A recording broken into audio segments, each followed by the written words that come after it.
Yan ang espresso na super tipid sa gasolina na talagang makakatipid ka lalo na kung medyo malayo at kaya naman yung magbiyahe kahit sa malayo. Yan po ang super tipid na espresso.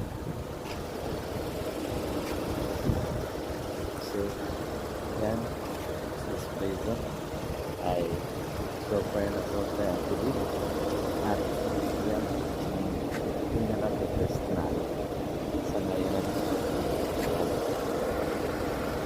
Super tipid.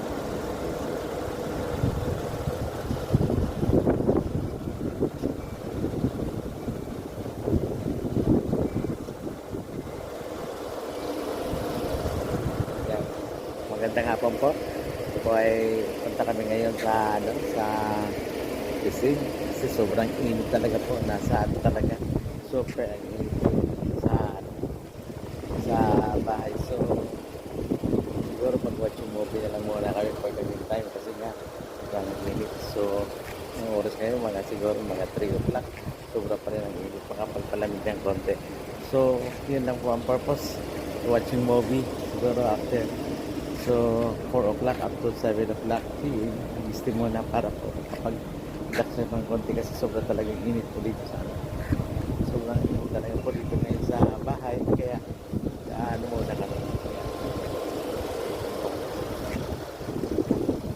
yan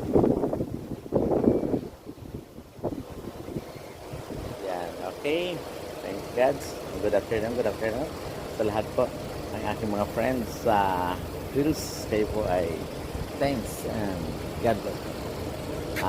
Have a blessing Sunday sa lahat po. Thank you and God bless.